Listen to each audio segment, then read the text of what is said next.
I will be talking about the sociological preoccupation of artist Thierry Geoffroy, Colonel, and I have prepared a presentation that will introduce you very fast to his very big artistic production and very diverse artistic production.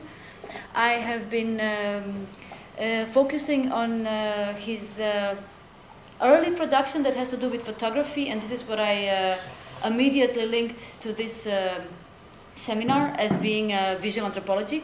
And then I will move towards the later periods of his production and recent project as well, very shortly, to show how he developed from basically being a photographer, documenting the reality around him, and then suddenly stopping to take pictures, but still being a photographer.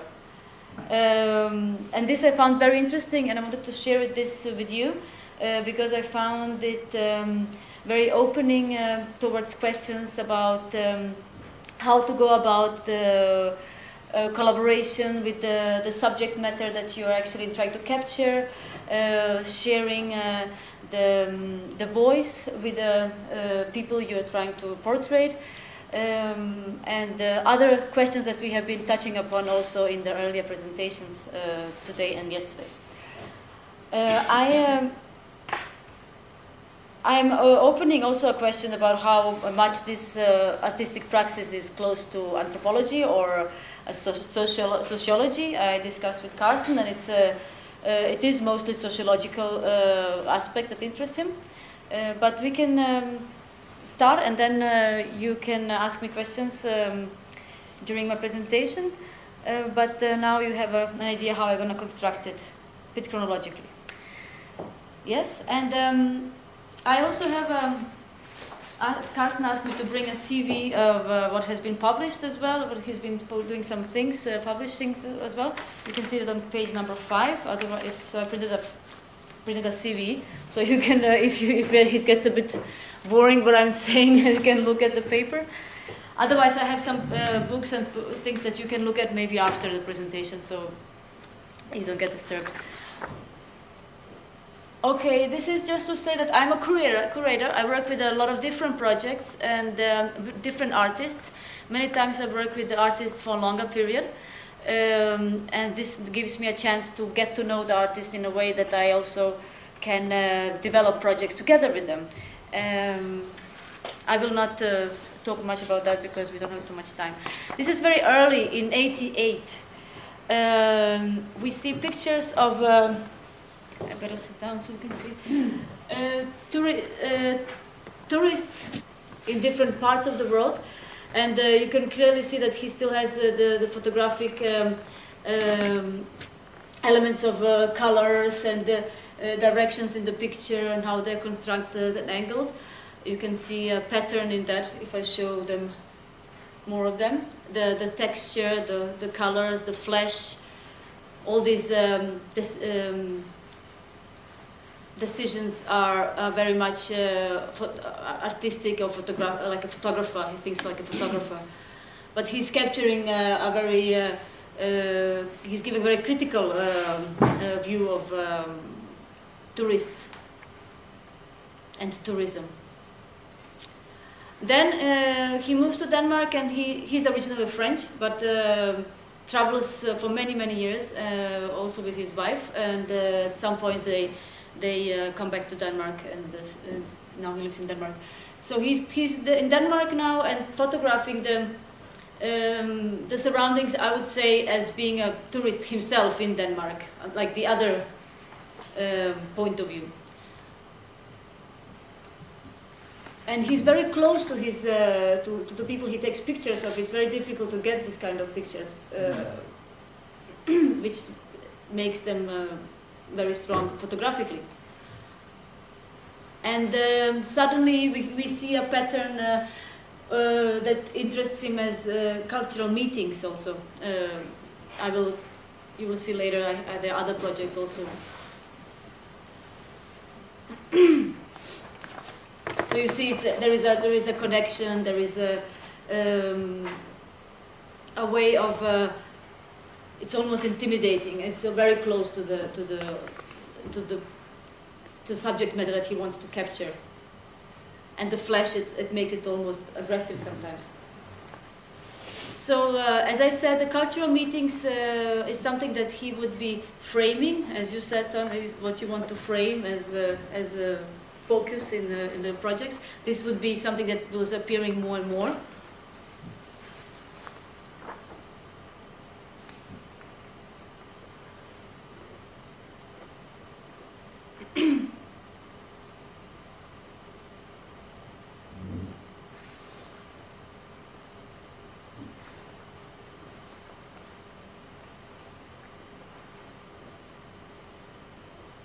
So this is basically some examples of the two series of the photos.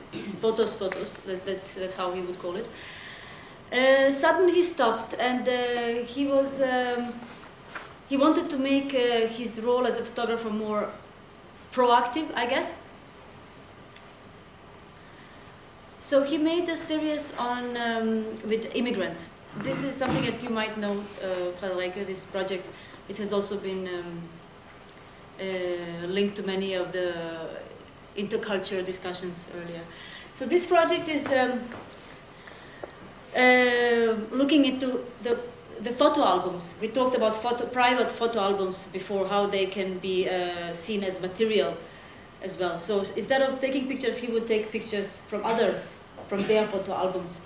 And the way he constructs them, there are 4 elements always on the picture, and they follow this pattern, which is after, before, before, after. All these people are immigrants, and they would have a picture from their life before coming to Denmark and after, and in this way they would construct a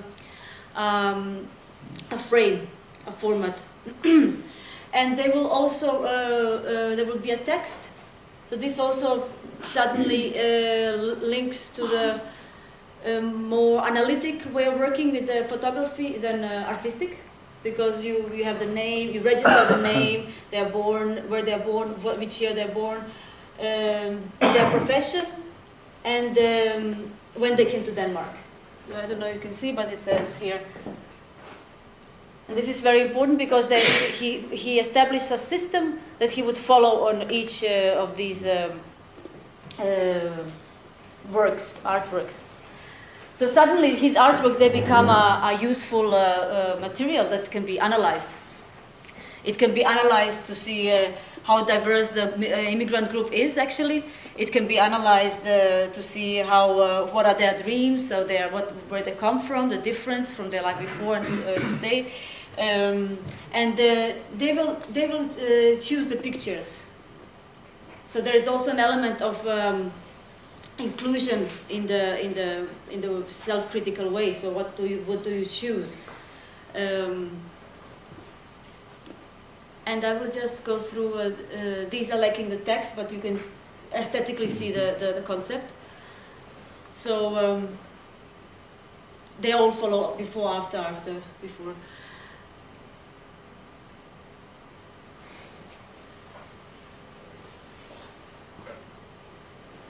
And it's very interesting to see what kind of pictures they choose. And also what has been their life before. I don't know these people. Thierry knows them, all of them. Spent a lot of time with each of them to look at the photo albums. And you can imagine that the fact that they actually give him the photos for good. He gets the real photo. It's not something you can pass on with the USB. It's a real document. It shows that he actually spends a lot of time with each of these people, and they end up giving him a gift almost. So this is the person I know. She has been very rich before in Africa before she came to Denmark. And you can see the different. You can read also why they end up in Denmark. Is it because of love or war? This person became homosexual after coming to Denmark. you can read a lot of things. So the interesting thing for me, and the reason I show so many of them and very fast, is also to show the quantity, how actually these artworks can be studied as a piece of a document, anthropologically, sociologically. And this is so this was one. So this is another project also where when he's stepping out of stopping to work with taking pictures and now looking into other people's pictures. This is another way to work with other people's pictures. This is not, it's still private photos. They have not end up in album yet. It's before they end up in album. This is in Thailand.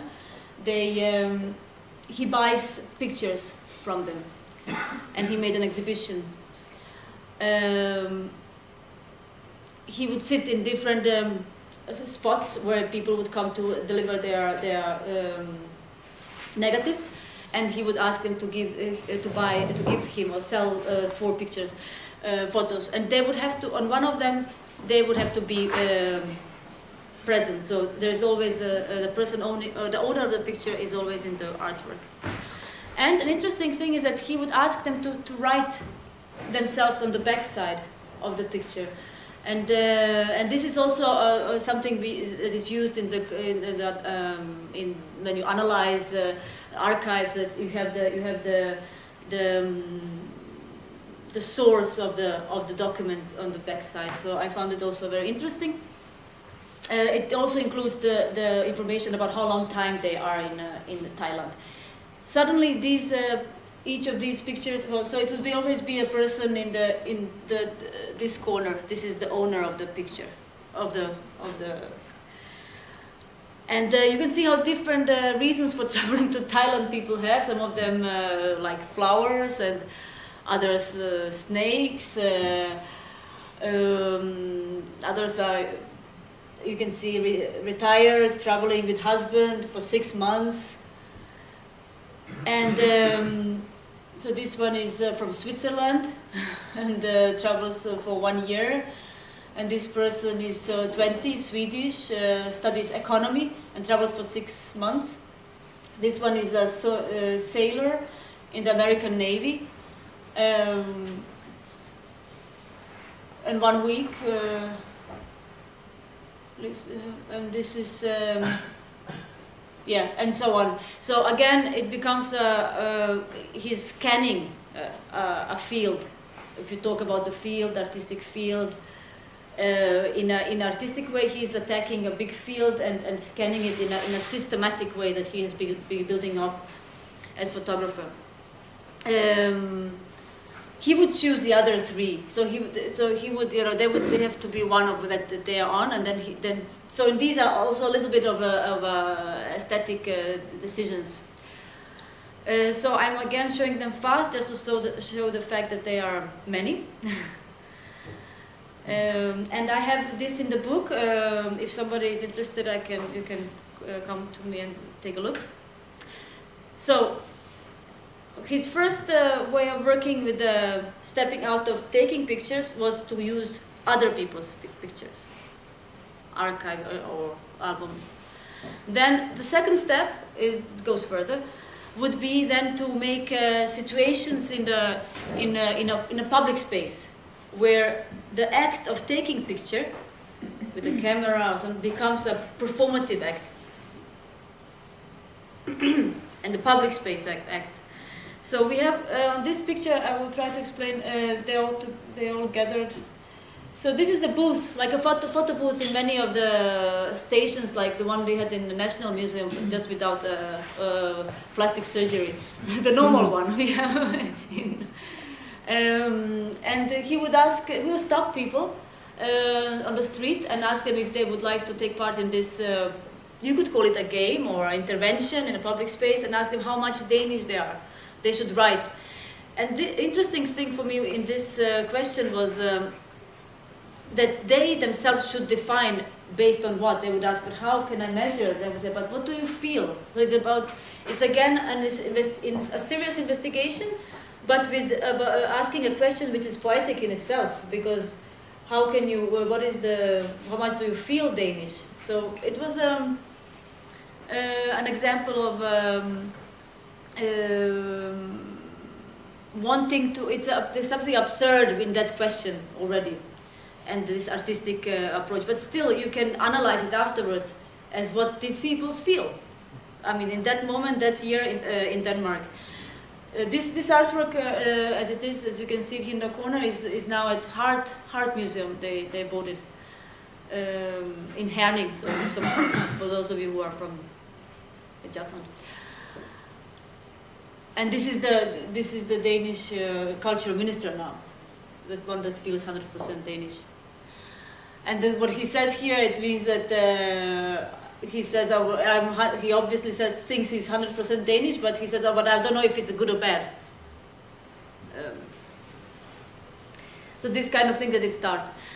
A similar intervention technique or method of working was done in a public space, where he would ask people to swap clothes with him because he wanted to become Danish. So he wanted to look like a Danish. So he would ask people let's swap clothes. What I found interesting as a method for him being an original photographer is that he asks them to take picture of him in a very improvised studio. If we talk about studios earlier in the National Museum, and this clothes and costumes, and this is an improvised studio. So he would stop a person. He said, I'm researching, can I borrow your clothes and take a picture? And then he would say, yes, this man. And then he would bring him to the area with where studio is, and then they would change clothes. And actually his clothes is this, you can see, with this silk jacket is the same. And he would do it with different people, and also girls.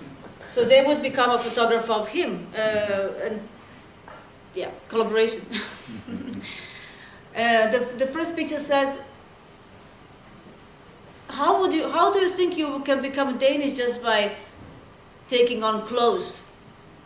You have to talk Danish, you have to speak Danish as well.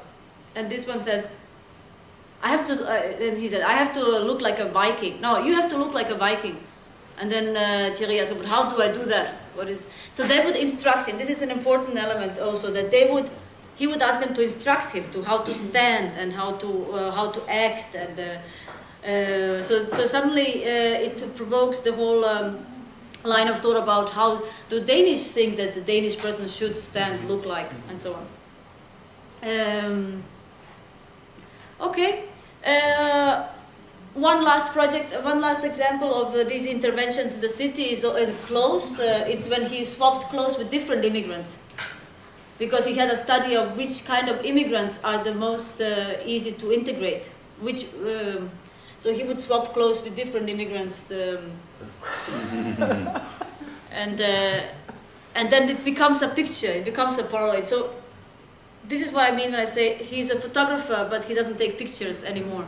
So from these interventions in the public space and creating a situation where you actually get people to act in a way that they would not normally act, is then leading to a even more further third step away from the traditional photography, which would be something about, I don't know how to call it exactly, but it has to do with creating communities and shared spaces. So to explain you what I mean, I will show you this project. The pictures from Thailand, from tourists, they were exhibited in Denmark once they came. Instead of making a normal exhibition, he would, apart from exhibiting it on the wall, he would also make an announcement that everybody who comes into the show, they actually have to bring their own tourist photos. In that way, he would create a shared space so that nobody is naked, everybody is sharing something. They are also critiqued towards their own way of being tourist. So they would bring it on their body, their clothes, like here, or like here, or like here, or here. and there would be a door where they would check. So only people who just want to look without sharing anything, they would not get in. So only people who actually are willing to take part. This is what I mean with the community idea. This idea of community is very linked to what we know today from Facebook or other social medias, where you have to have a code to get in. You have to share some of your things in order to see other people's images. And it also links to Facebook because it has an element of writing and the picture. So, and you can see on one wall there was an exhibition of tourist photos that you saw earlier, and on the other was a wall, like in Facebook you have a wall. People would come and this wall would be changing all the time, because people would come, put their picture and text that they brought as a visa to get in, and this would be dynamic. I found this very interesting because it is actually what we see strategically is behind the social media. So with text, picture, and very simple way of mobile changeable the community building photography as a tool for building communities, and pictures of oneself on oneself, carry if you wear your picture on you. It has to do with ID cards. This project has to do with ID cards, but it also has to do with building community. And it has to do with the idea of being foreigner in Denmark. This is a project called the Art Delegation. It's artists from different countries. You can see the colors, and they all carry a ID card.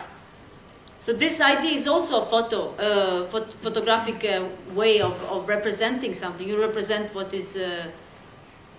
It's a picture of yourself on yourself. So. And it's about accessibility. You can have a certain a different way of moving into the context. This is a critical project because it also, of course, is a comment to the lack of visibility of other cultures than the Danish one in the Danish art world. So this group would go and visit different venues, exhibitions, institutions, people, and debate on what they see, but from the point of view of different cultures and the critical point of view of being immigrant or artist, foreign artist. And you can see, I'll just go through them so you can see the energy, what is the performative aspect of it. Here we have Mikkel Bo at the new Department of Media. And so, and this is at the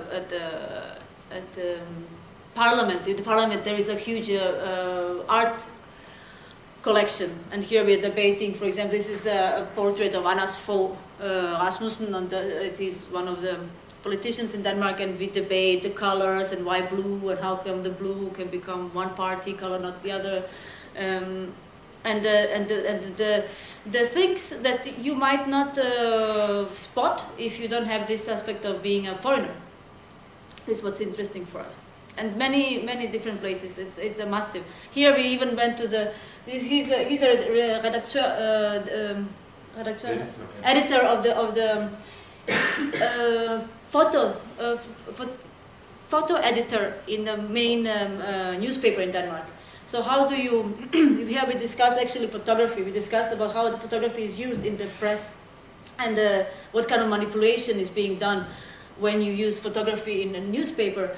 Also, from the point of view of art, we had two Arabs, one from Bosnia, one from Latin America, one from. So it's an interesting discussion to see what do they think. And he opened up his office, and we could get in. It's not because of the ID card, of course. You have to do a little bit more to get access, but still, it's ID card gives this group an official identity, group identity, that makes it possible. And I must say that I'm now, when I go through these pictures, we can see that we have been many places, so the activities are documented as well. And this becomes also a piece of photography, artwork, I would say. This is in the DR, in the national television, so we are tackling many different elements of what has to do with visual representation. This is in a church. The church artists, they talk about how they make art for churches. This is in Louisiana, about Arab, it was an exhibition about Arabic, Arabische Nu, the Arabian Now. So we brought the real people from the area in Copenhagen who are really Arab to discuss the Arab Now as they wanted to present it in Louisiana, and so on. So this is the two last slides I'm going to show.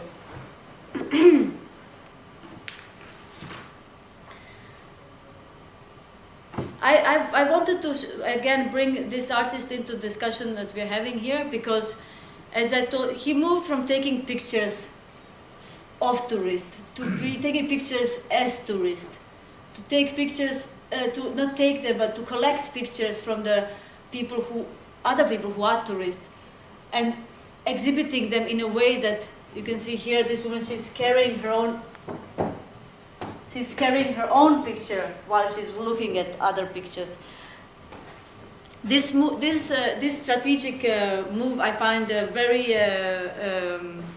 avant-garde and for photographer, and the similar development in if we talk about immigrant issues, so tourists and immigrants. From taking pictures of immigrants, you ask them to open their home, open their albums, create with him, construct a story, acting in a public space, interacting with people, being himself an immigrant and playing, and at the end creating a community of immigrants who are actually moving around and becoming an artwork. So that was my presentation, and I have some more theoretical reflections on what is going on, and many of them actually link to your presentations from yesterday and today, and I'm very happy about that. So I'm not very far in my choice of presentation. Of course, it has to do with, about the relationship between the artist and the subject matter. It has to do with how to use the archive or archive material, how to make the photography as a stage, staging the photography as an act. How it has to do with how photography can be used as a tool for making communities. Mede Senbu was supposed to talk about something similar, actually, but she couldn't be here.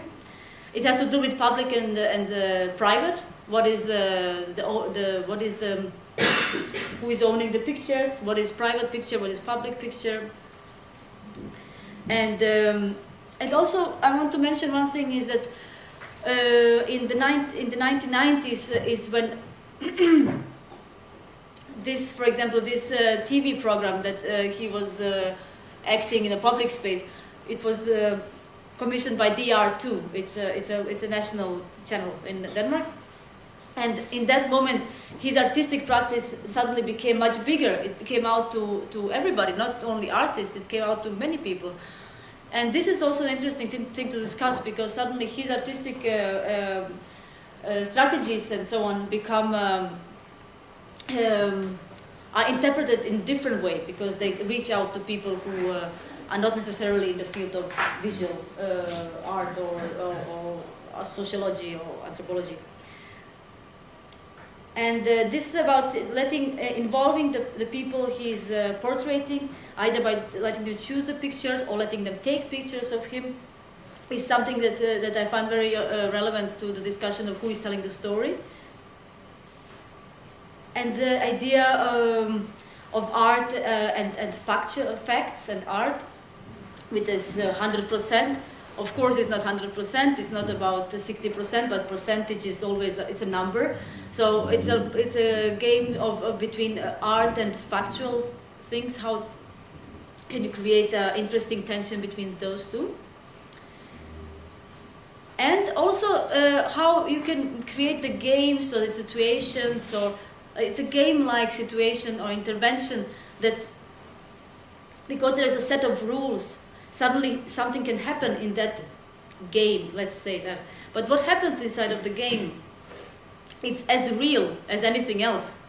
So what happens when he creates a community of people running around with these things? It's a rule. It's a kind of game we do. It's a performance, but this performance creates a real interaction. It creates a real discussion. So I'm interested also in seeing how these created, constructed, staged situations can provoke real and true and authentic content. I had a small video, but I don't think it's necessary to show, and the video would be the one with the changing clothes, just to show the humor that he's using, because he's very funny, and this is also how he reaches people. This would be another presentation about how to use humor as a tool to approach and get closer to people. And this is something I also find interesting, but there is no, it's another chapter, I think. Thank you very much.